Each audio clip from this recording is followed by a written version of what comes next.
Nós estamos ministrando esse mês todo sobre oração. Hoje eu até gostaria de ministrar um título diferente, tendo em vista muitas pessoas novas que vieram receber os seus queridos, as suas queridas chegaram do encontro. Mas o Espírito Santo me disse que Deus quer falar justamente sobre isso. E não quero ser demorado, vou ser rápido. Aleluia. Lucas capítulo 24, eu vou ler a partir do 49, diz assim: e eis que sobre vós envio. Tem um PowerPoint aí, eu mandei para aí. Está com o Leozinho, já mandou lá, Leozinho? Eis que envio sobre vós, envio a promessa do meu Pai. Ficai, porém, na cidade, até a cidade de Jerusalém, até que do alto sejais revestidos de poder. E levou-os fora até Betânia, e levantando as suas mãos, os abençoou. E aconteceu que, abençoando-os, eles, apartou-se deles e foi levado ao céu. E, adorando-o, eles tornaram com grande júbilo para Jerusalém. Atos capítulo 2, versículo 1 diz: e chegando o dia de Pentecostes, estavam todos reunidos num só lugar. De repente, veio do céu, como um vento muito forte, encheu toda a casa ao qual estavam assentados, e viram o que parecia línguas de fogo que se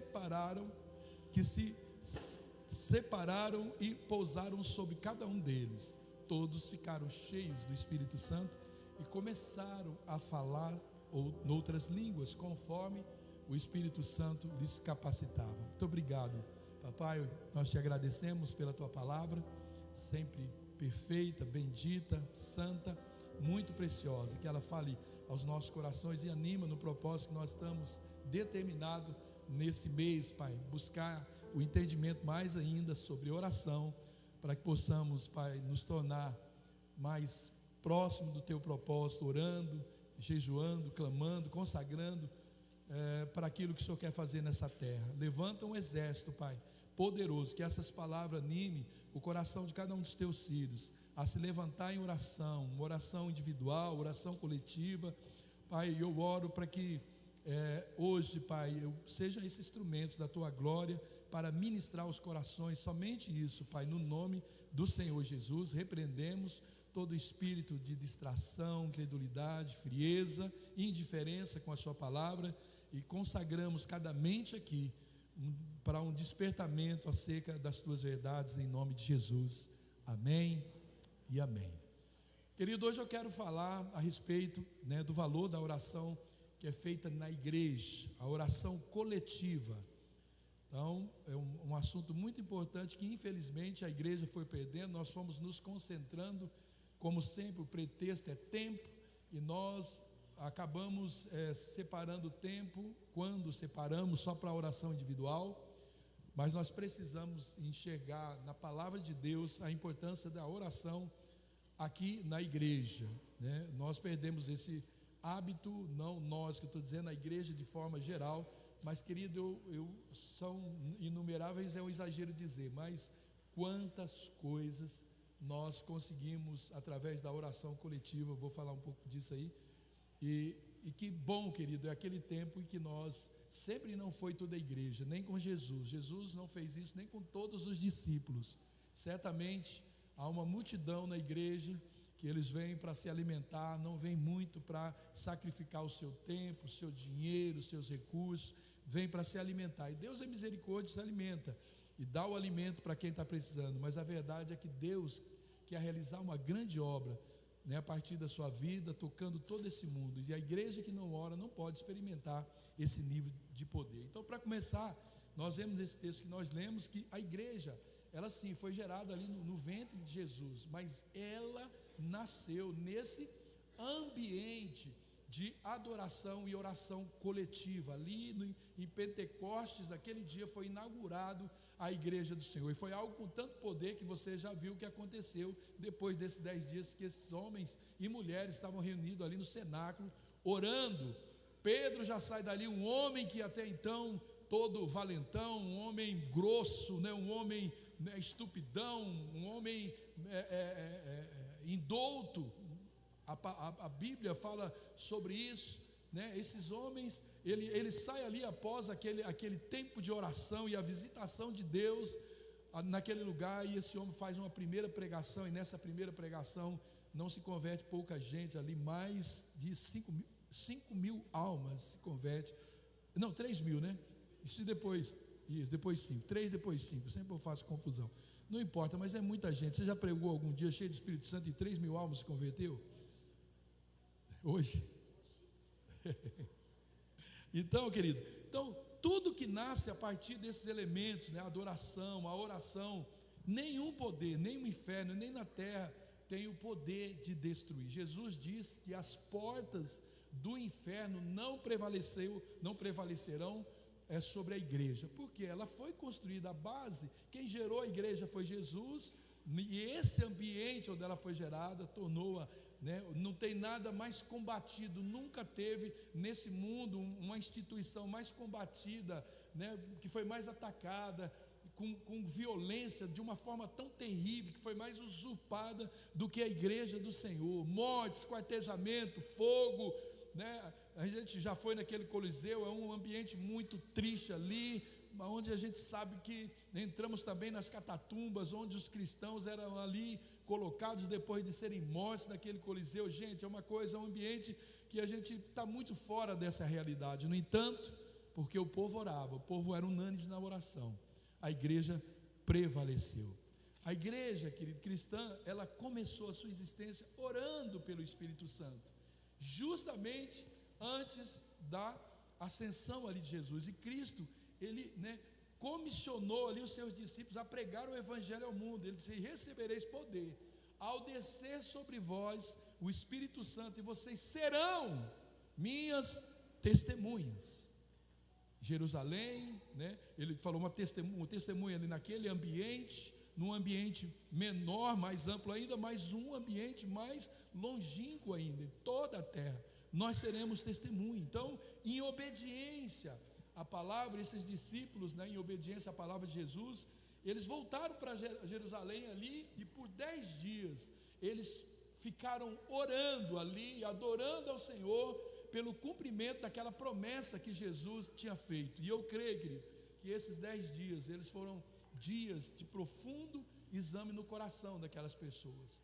Eles não estavam ali só orando, porque a oração, querido, ela nos constrange, ela traz a presença de Deus, ela traz a presença, como foi lá, do Espírito Santo, de uma forma assombrosa.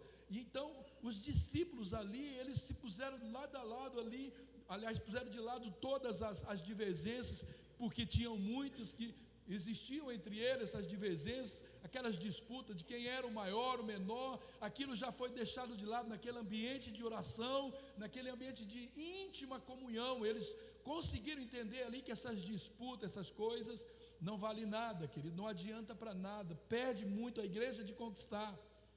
E Jesus manda aquele pessoal ficar num lugar só, todos aqueles, os briguentos, um Tomé que não acreditava, ele bota tudo no ambiente só, e agora vocês vão orar e vão aguardar até que do alto vocês sejam revestidos.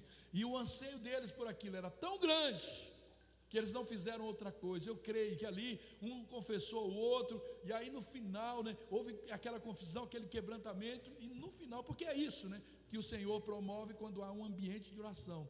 Então o Senhor cumpre aquela promessa que um dia Ele fez, com esse maravilhoso derramamento do Espírito Santo. Você quer isso?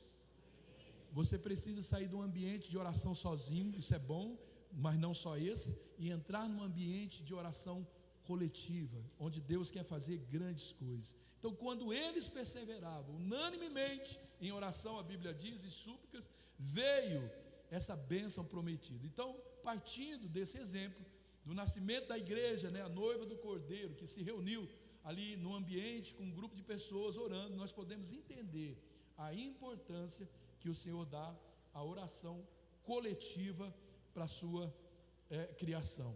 Então, há muito mais referência ali no livro de Atos, nas cartas, né, de Paulo, à oração coletiva do que na oração individual. Há muito mais referências que a igreja orar junto do que a oração individual. As exortações, querido, da igreja primitiva sobre a oração, elas eram compreendidas como ordem para orar em conjunto e não individualmente, mas na nossa cultura, como eu disse, nós estamos acostumados a pensar mais no eu, no meu, do que no nós e no nosso. Nós estamos muito mais concentrados na minha necessidade. O que é que eu posso receber? A gente está muito ligado a isso. A gente é conduzido a isso, a trabalhar para a gente, a ter a vantagem, a mesmo estando no contexto, tirar daquele contexto algo que possa me beneficiar, me abençoar. Mas o que Deus quer, querido, é que nesse ambiente coletivo, nesse ambiente de igreja, e eu digo para você que é um perigo, eu já tive em ambientes de coletivos onde coisas que a gente não gosta, que confrontam o nosso eu, de repente você orando num grupo, isso já me aconteceu N vezes, você está orando num grupo e Deus já começa a revelar a necessidade um do outro, daqui a pouco começa a vir uma vontade estranha, porque nós estamos lá olhando o tênis bonito lá do outro, doido para ter um daquele, de repente Deus fala, dá o teu para ele. Deus olha uma necessidade, tira do que você tem e dá para ele. Esse ambiente de oração é para isso. Por isso que eles eram unânimes, não faltava nada entre eles, a Bíblia diz, porque um supriu o outro, aquele ambiente por si só gerava isso no coração, e não havia, a Bíblia diz, necessidade entre eles. Por quê? Será que se tivesse cada um orando em casa, criaria-se esse ambiente de suprimento, tanto emocional como físico, havia cura, e como material. Eles repartiam o que tinham, por quê, querido? Era um ambiente espiritual, um ambiente de oração. E muito da nossa cultura é em virtude disso, porque parece que algum dia alguém achou que orar coletivamente dá mais prejuízo, porque a gente vai ter que dividir em certo momento, aquele que tem mais vai colocar, aquele que tem mais vai suprir. Mas nós temos uma cultura, nós temos uma mentalidade, é para nós. Então a nossa preferência, que por individualismo e independência, pode nos privar totalmente da plenitude de Deus para as nossas vidas. E quando os cristãos, lá no começo da igreja, eles perseveravam na doutrina dos apóstolos, na comunhão, no partir do pão e nas orações, em Atos 2,42, o que eles estavam fazendo? Eles estavam experimentando naquele ambiente essas coisas de uma forma muito maravilhosa, muito espetacular. Eles experimentavam. Então nós aprendemos, querido, a adorar como? Juntamente com a igreja. Nós aprendemos a amar a palavra de Deus com a igreja. Nós aprendemos a ouvir e aprendemos os ensinos da palavra por causa da convivência com a igreja. E então depois nós vamos sentindo vontade de praticar essas coisas sozinhos. Que coisa mais? É como um casamento. Eu aprendo a me doar, eu aprendo a me relacionar, eu aprendo a ceder, mas daqui a pouco eu começo a esfriar, e aí eu começo já a fazer as coisas sozinho. O que vai acontecer? Esse casamento esfria, e ele perde aquela coisa gostosa que é Deus chegar, tirar de mim para dar para a Márcia, dela tirar dela para dar para mim. Queridos, nós estamos aqui, sim, Deus vai nos dar, mas não antes de buscarmos primeiro o reino dele. Então minha primeira questão aqui eu estou disposto a dar do meu tempo, dos meus recursos, da minha oração, porque é para isso que Deus nos chamou. Então nós aprendemos tudo isso aqui. Esse nosso secreto com Deus, que Ele jamais deve substituir a nossa oração coletiva, aquela que nós fazemos juntamente com os irmãos da fé, os parceiros de propósito, aqueles que são alistados do Senhor para uma mesma batalha. Se torna mais fácil quando nós juntos, querido, lutamos pelo mesmo propósito. Cada um apresenta a sua questão, a sua demanda, e nós todos vamos lutar. Aquilo que é físico, que é material, nós nos juntamos para o auxílio mútuo, para poder chegar a um bom fim, um bom cabo daquela situação. O que é espiritual, nós lutamos juntos com o reino das trevas. Isso tem um poder enorme. Que poder, queridos, tem isso nas nossas vidas. A oração coletiva, ela sempre esteve presente no meio do povo, sempre, sempre. Você nunca viu, de Gênesis a Apocalipse, as pessoas orando somente sozinhas. ela sempre esteve lá, e nos eventos mais tremendos, mais destacados da Bíblia, lá estava um povo de Deus orando. Por que será, queridos? A oração, ela mexe com o reino espiritual. Essa oração coletiva tem um poder tremendo de mexer com o reino espiritual. A oração coletiva, ela abala essas estruturas que são terríveis, demoníacas, que se opõem ao reino de Deus. A oração, ela abre caminho para o mover de Deus.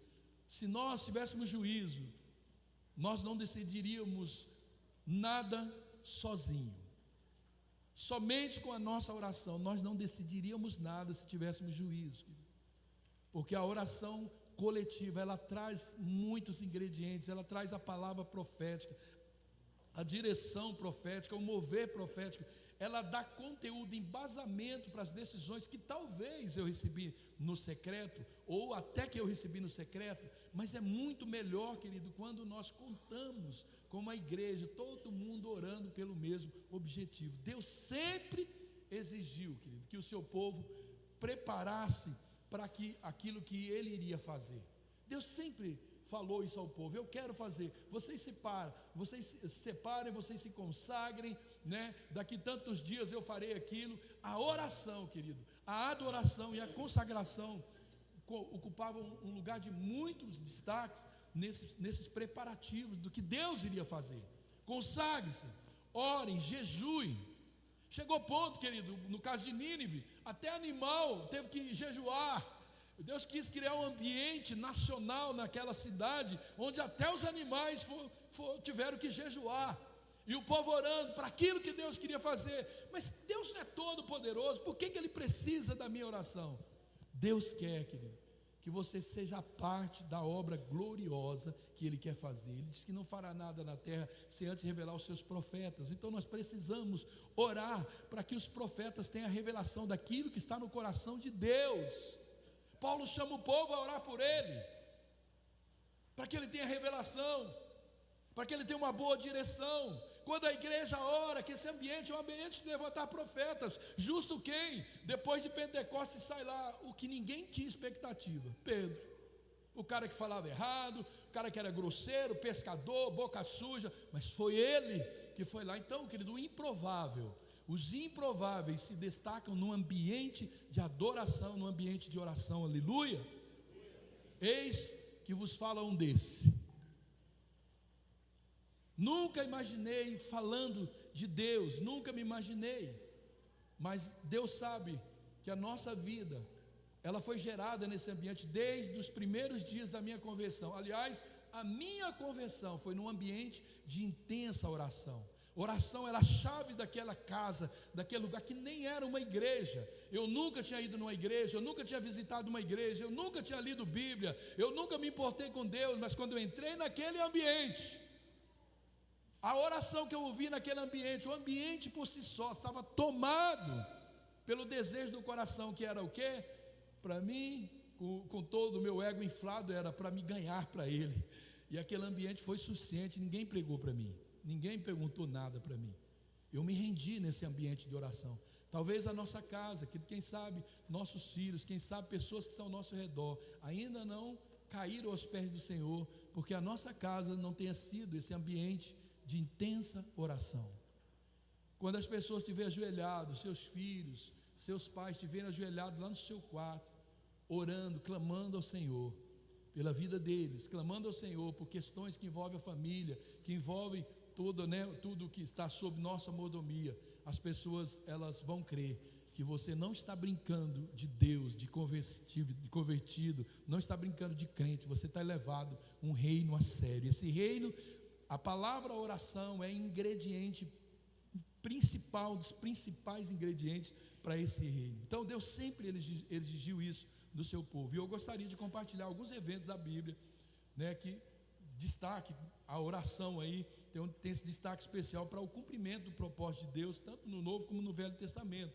No Antigo Testamento nós encontramos muitas passagens de oração comunitária que acabou desenvolvendo esse papel muito especial. Em 2 Crônicas, no capítulo, eu citei isso na ministração passada, 7:14, 2 Crônicas capítulo 7, versículo 14, Deus fala ao povo, Ele diz para o povo, Ele não diz para uma pessoa, Ele não chamou uma pessoa, Ele diz para o povo, ó, se vocês orar, né, se vocês que chamam pelo meu nome, vocês que são crentes, são cristãos, vocês se humilhar, orar e buscar a minha face, se converter dos seus maus caminhos, então eu ouvirei dos céus e perdoarei os seus pecados e eu sararei a sua terra. Olha o que a oração ela faz. Então esse versículo é muito claro, ele destaca essa responsabilidade do povo, essa responsabilidade coletiva que o povo tinha, né, de buscar a Deus, de se reunir em humilhação, em oração, buscando a face de Deus e arrependendo dos seus pecados. Deus coloca, olha bem, querido, como é sério esse versículo. Talvez um dos primeiros versículos que eu decorei, esse versículo de 2 Crônicas 7,14 e de Jeremias 48,10, né? Maldito aquele que faz a obra do Senhor relaxadamente. No orar também é fazer a obra do Senhor relaxadamente. Então Deus coloca uma condicional aqui, Ele diz: se, olha a responsabilidade que nós temos como povo de Deus. Está dizendo, se o meu povo não orar, eu não farei isso, mas se ele orar, eu ouvirei dos céus, eu sararei, eu perdoarei os seus pecados, o pecado da nação, e eu, né, visitarei essa nação. Se o povo orar, então nós precisamos como igreja despertar, querido. Então fica muito fácil a gente entender, né, nesse texto, que a promessa de cura, a promessa de perdão está ligado à oração, ao cumprimento dessa condicional de Deus. A cura da nossa nação, querido, os poderes da nossa nação está condicionado a uma igreja que se levanta em oração, em poder e em oração. Não está bom, querido, a gente está de boa com tudo que está acontecendo na nossa cidade, na nossa nação, no nosso estado, está tudo bem. Não está tudo bem, mas uma igreja que ora, um povo de Deus, como diz aqui, que ora, recebe uma visitação e Deus faz a vontade dele. A vontade de Deus não é que o Brasil esteja passando por esse tempo terrível, a vontade de Deus é outra, querido. E se nós nos levantarmos, Deus não mente, Ele não falha, Ele fará isso, Ele vai nos visitar, vai perdoar o pecado dessa nação, e Ele vai sarar a nossa nação, aleluia, você recebe? A Josafá também, Deus concede uma vitória poderosa, em 2 Crônicas 20, sucedeu que depois disso, os filhos de Moabe, aí ele cita alguns reis que se levantaram contra Josafá. Ele disse, Judá se juntou para pedir socorro, versículo 4, ao Senhor. Também de todas as cidades de Judá vieram para buscar ao Senhor. Olha bem, então eles se reúnem para buscar ao Senhor, orar ao Senhor. Querido, né, o que essa atitude em obedecer a Deus, levando o povo a orar, trouxe para Israel algo fantástico, uma grande vitória e mais, sem nenhuma luta, sem derramamento de sangue. Às vezes nós nos desgastamos, nós ligamos para todo mundo orar, não vamos em oração, não participamos da comunhão da igreja, não vamos em oração da igreja, mas nós ligamos, botamos no grupo de intercessão, ore por mim, e não experimentamos o que Deus quer fazer, e às vezes desgasta a ponto da gente sangrar desejando alguma coisa que seria fácil se nós nos juntássemos em oração. Eu creio nisso, querido. Como eu disse, eu experimentei muitas dessas vitórias. Olha o versículo 14. Então o Espírito do Senhor veio sobre Jaziel, filho de Zacarias, neto de Benaia, bisneto de Jeiel e trineto de Matanias, levita e descendente de Asaf, no meio da assembleia. E ele diz, escutem todos os que vivem em Judá e em Jerusalém. E o rei Josafá, assim diz o Senhor, ao rei Josafá, assim diz o Senhor, não tenham medo, nem fiquem desanimados por causa desse exército enorme, pois a batalha não é de vocês, mas de Deus. Amanhã desçam contra eles, eis que virão pela subida de Ziz, e vocês os encontrarão no fim do vale, em frente ao deserto de Jeruel. Vocês não precisarão de lutar essa batalha. Tomem suas posições, quer dizer, oração. Fique ali, orando e esperando o que eu vou fazer. Permaneçam firmes e veja o livramento que o Senhor dará. Ó Judá, ó Jerusalém, não tenham medo, nem desanime, saiam para enfrentá-los amanhã, e o Senhor estará com vocês. O Senhor não está pedindo para a gente deixar de lutar, Ele está dizendo, continue, vá em frente, mas vai com ânimo, porque você está cheio da minha palavra.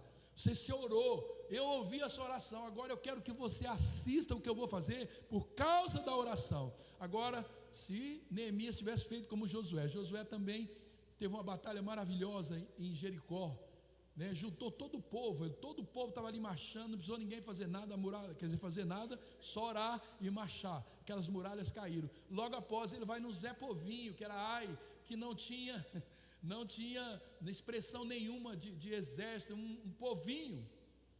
Jericó era o poder, né, bélico, era a cidade fortalecida. As muralhas de Jericó tinham 12 metros de largura. Os carros e cavaleiros dos exércitos, eles corriam por cima daquela muralha, guardando a cidade. E Deus disse: só ore e veja o que eu vou fazer. Aquelas muralhas caiu. Aí Josué achou muito baba, disse: pô, se eu consegui derrubar Jericó, agora Ai não vai ser nada. Ele nem buscou a Deus, não fez nada. Foi lá no Zé Povinho e foram derrotados. Por quê? Porque não buscou o Senhor. Olha, querido, como é que nós perdemos batalha? Fácil, porque está muito fácil, nós buscamos o Senhor. Então nós precisamos aprender, querido, a aprender. A primeira coisa que Neemias fez, quando ele soube que os muros de Jerusalém estavam queimados, a cidade destruída, o que ele fez? Foi tomar um sorvete? Não, ele orou, ele jejuou e orou. E por causa dele orar, tudo veio na mão dele. O rei, que era o próprio, né, que ele era mordomo, ele era ali o copeiro do rei. O próprio rei abriu os cofres do reino, que eram os que estavam escravizando eles. Diz: agora eu não só vou deixar vocês ir construir, mas eu vou dar a lenha para vocês construir, eu vou dar os carros para levar, eu vou liberar o próprio reino, querido. É como se Deus estivesse dizendo ao diabo: tudo que você fizer agora, eu vou transformar isso em bênção para o povo de Deus.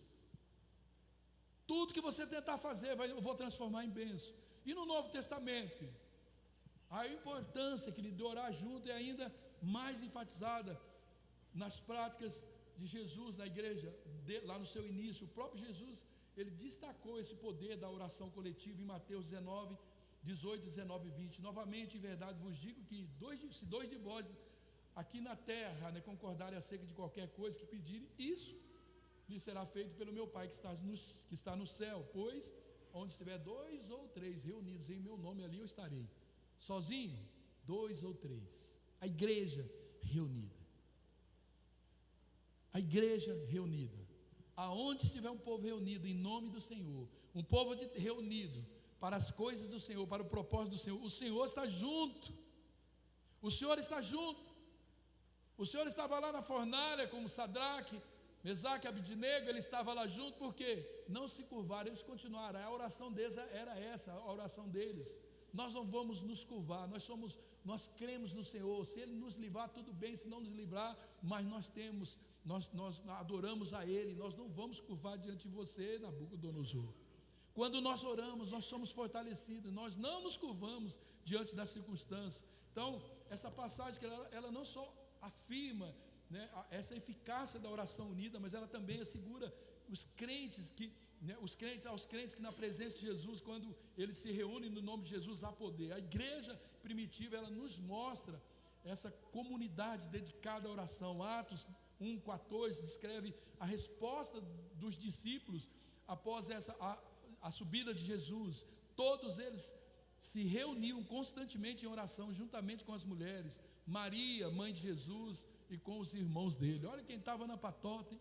Quem não gostaria de estar nessa reunião de oração com Maria, a mãe de Jesus, os irmãos de Jesus, hein? As pessoas dizem que Jesus não tinha irmão. Aqui o texto é muito claro, diz que Maria estava lá, mãe de Jesus, e os irmãos de Jesus também estavam nessa oração ali. Eles, assim que Jesus foi assunto aos céus, o que eles fizeram? Dispersaram alguns, mas aqueles crentes fervorosos foram orar, foram ficar juntos, né? Vamos lá, talvez tenha sido até Maria. Se lembra do que ele falou? Maria, né? Os irmãos, lembra do que ele falou? Esses irmãos de Jesus, que eram os incrédulos, né? Eles não acreditavam em Jesus, mas depois eles viram e se converteram, né? E foi algo maravilhoso. Então nós vemos que esse padrão de oração coletiva, ele continuou como uma prática fundamental desde o início da igreja. Em Atos capítulo 2, 42, o que é que nós lemos? Eles se dedicavam ao ensino dos apóstolos e a comunhão, é o partir do pão e as orações. Não faltava, querido, comida, não faltava comunhão, brincadeira, joguinho de bola, mas faltava também oração. Então, quando a gente quer fazer uma reunião de homem, tem carne. Se não tiver carne, ninguém vem. Tem 2 gatos pingados. Que tenha carne, mas não venha por causa da carne, querido, vem por causa da oração. Vem por causa do tempo de oração, venha por culto. Não porque tem um louvor bonito, um pastor bonito, agora mais magrão, mais enxuto. Essa camisa, querido, faz uns 5 anos que essa camisa está guardada, ou mais. Muito obrigado, Jesus, muito obrigado. Não venha para cá para ver um pastor magro, bonito. Venha para reunir com os irmãos, adorar, consagrar o Senhor. Isso é a festa dos crentes, queridos. Isso é o tempo mais maravilhoso. Não venha com pressa de ir embora. Não venha assim, venha disposto. Eu quero me desgastar hoje. Hoje eu vou adorar tanto que eu quero ser um escândalo naquela igreja. Porque a gente vai, às vezes, para ficar olhando para os outros. Jorge fica lá de 4 pés orando, para que aquilo, né? O outro fica lá falando em alabaxéia, tibenaias, turquenaias, para que isso? Pare com isso.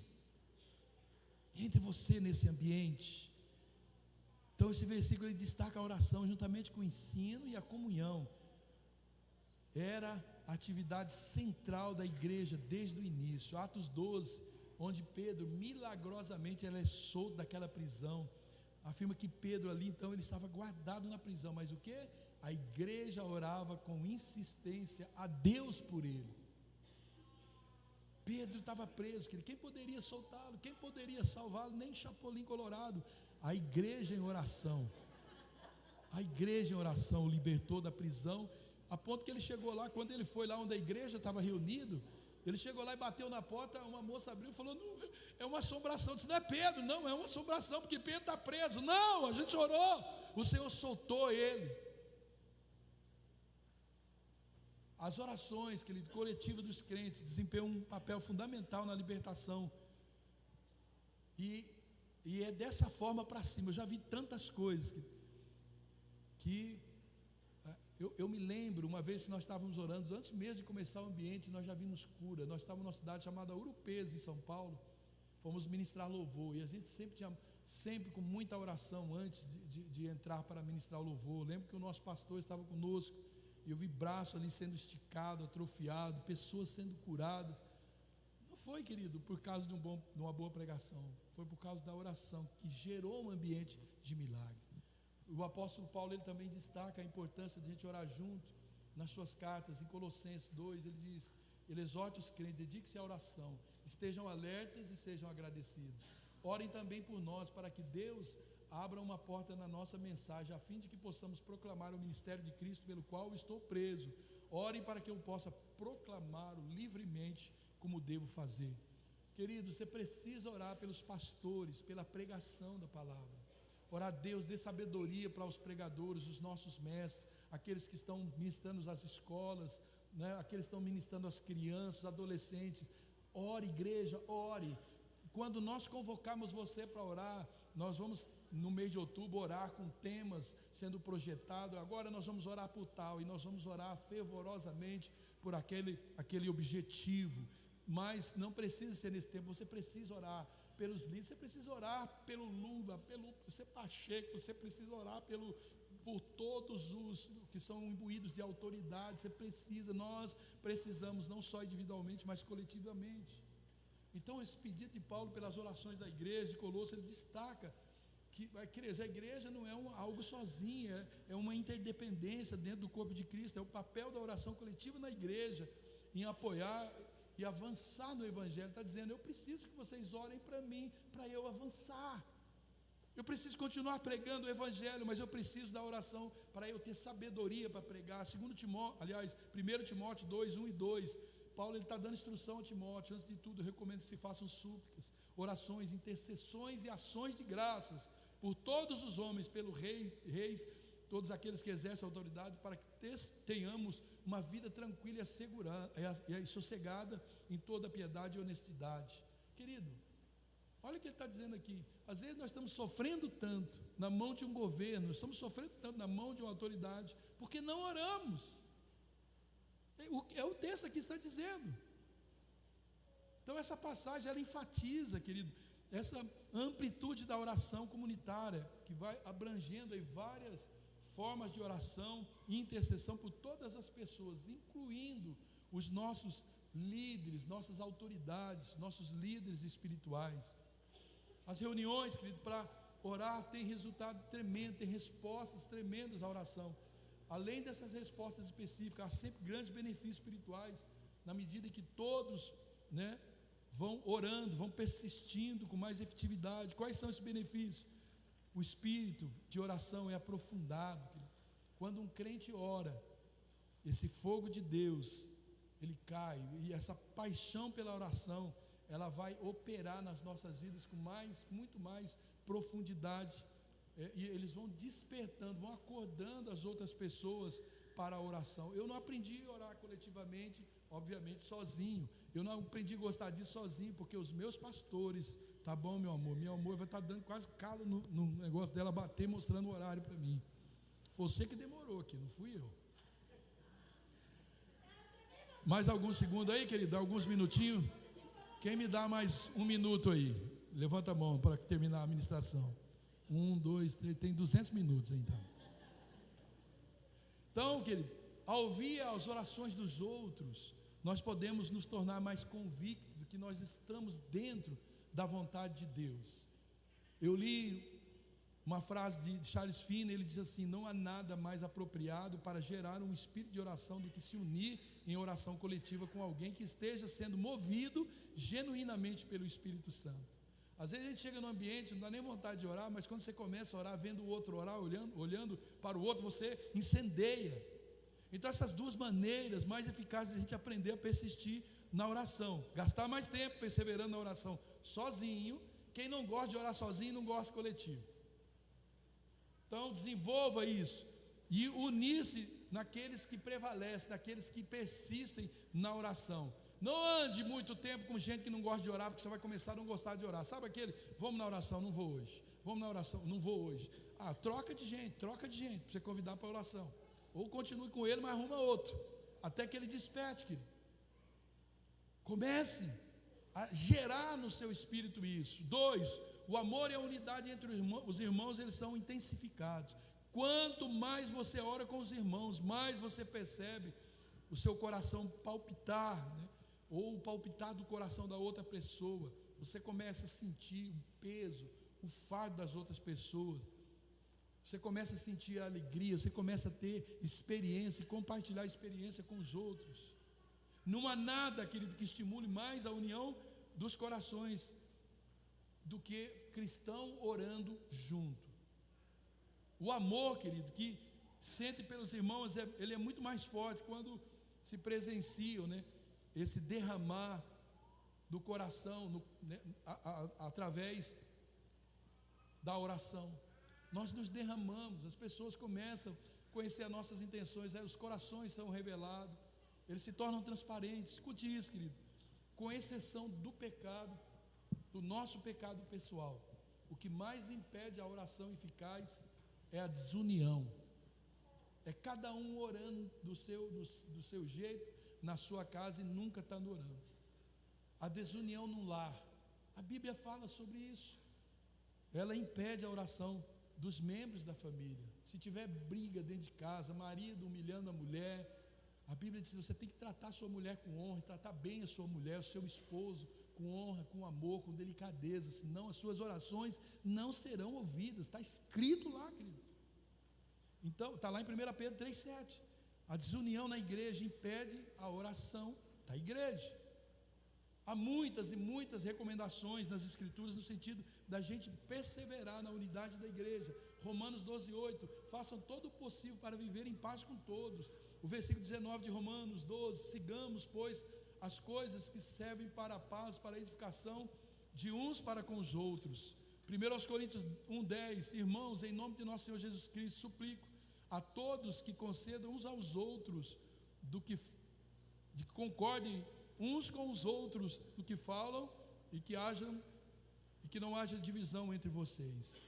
É o clamor, querido, do coração de Deus. Então muitas igrejas tiveram fortes visitações de avivamento quando o Senhor trouxe essa unidade. Essa unidade ela vem através da oração há muitos anos, né? Eu vou pular essa história aqui, que eu queria contar uma história para vocês de um missionário, mas eu vou pular para não ocupar muito tempo. Então, queridos, para concluir, o que é que tem impedido você de orar? Sabe, querido, aqui a nossa igreja, talvez você que está aqui, talvez o novo, os mais antigos já estão acostumados. Antigamente a gente era, agora não mais, mas ainda eu escuto essas asneiras, né? Você vai naquela igreja dos ricos, é a igreja dos ricos. Glória a Deus, somos a igreja dos ricos, amém?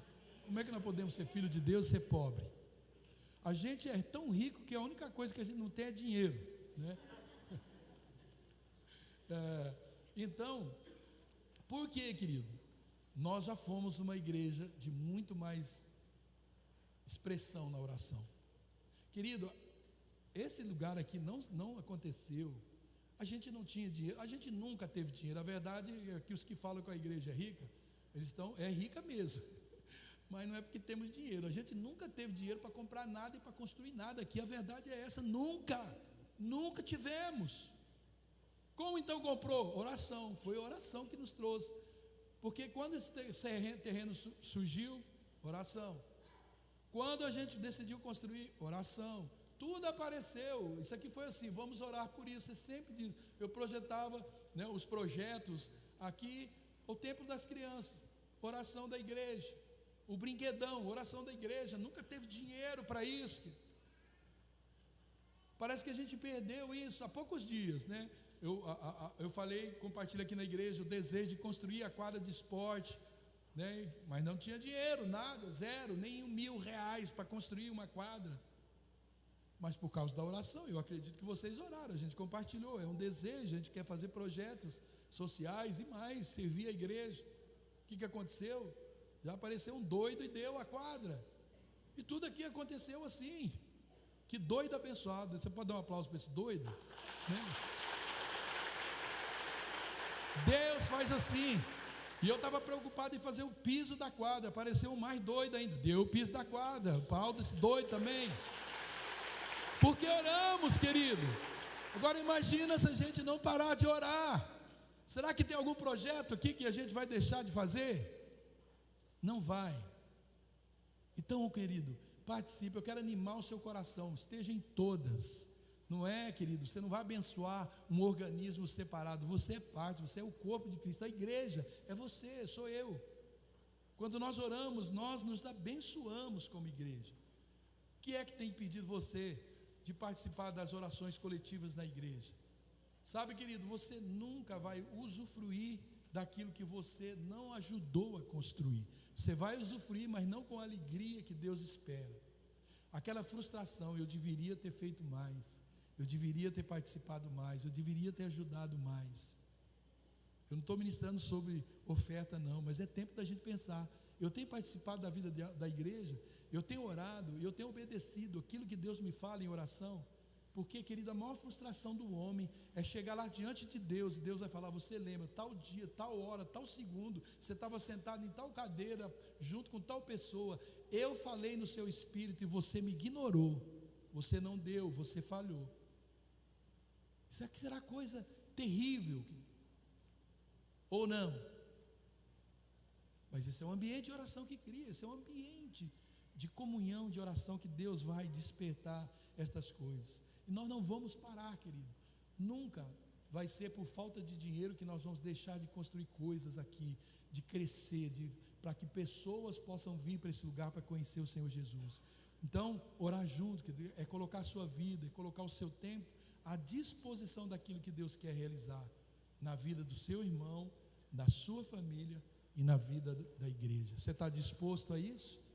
Você está disposto? Olha, eu ouvi, querida, hoje, eu passei ontem e hoje, estava sozinho em casa numa fossa danada, eu não aguento ficar sem a minha esposa, eu fico nervoso, querido, imagina, né, querendo comer um pratão, mas tem que comer um pratinho, né? Para as mulheres que não sabem, eu comi todo dia aqui na igreja, viu? Vim comer as comidas de vocês, estava muito boa, parabéns a isso, as cozinheiras. Mas estava lá numa fossa lascada, eu vou estudar a Bíblia, estudar. E aí eu vi um videozinho, e esse videozinho que talvez você já tenha visto na internet, que diz que o Kelly depois pode me corrigir qualquer coisa, que ele é médico, diz que o lóbulo pré-frontal, aquele que é responsável pelas nossas decisões, né, nós decidimos através desse, né, lóbulo frontal, ele aumenta 7 ml de sangue por minuto quando nós oramos. Não existe outra atividade que tem essa quantidade de sangue colocado ali do que quando nós estamos orando. E ele diz assim, esse estudioso, que mesmo que você fica quietinho, e ele fez esses testes tudo em equipamentos poderosos, né, leitura, não lembro como é que, ressonância, aí ele falou ressonância. Simplesmente você fecha o olho e faz assim, ó, ele diz que já tem um resultado poderoso. Ele diz que não existe nada que aumente esse fluxo sanguíneo no lobo frontal do que a oração. Não tem nada que você pode, e o ser humano fica correndo atrás de um monte de coisa para poder tomar suas decisões. E ele diz que o lugar onde você, no seu cérebro, onde você toma decisão, esse lugar, ele recebe tanta dose de sangue para você fazer a decisão certa, a decisão lúcida, é a oração. E a gente deixa de orar ao tomar uma decisão. Foi um estudo por essa pessoa, e ele diz que a oração, ela não nos relaxa. E hoje eu vibrei porque eu já sabia. Tem gente que fala, agora eu vou meditar, eu vou relaxar, e mas a alma está ali, sai daí, rapaz, vai fazer algo, vai guerrear, né? A alma da gente fica. Ele diz que ela nos estimula. Ele diz que a descarga dopaminérgica é tão grande quanto a do amor. E olha que a do amor é poderoso, né? Eu lembro quando eu ia para a casa da Márcia, eu ia arrepiado o caminho inteiro. Eu ia dar um abraço nela, né? Uau, né? E quando você sente aquele toque do amor de Deus, você fica todo cheio, todo arrepiado, até o cabelo na cabeça, né? Arrepia tudo, até o cabelo do subaco arrepia tudo, né? A gente fica muito, muito apaixonado. Ele diz que quando nós oramos, o que liberamos, né, essa dopamina é tão grande quanto ao amor. Então o que nós precisamos? Orar. E orar juntos. Vamos orar juntos e orar mais, querido? Estamos juntos nessa? Não só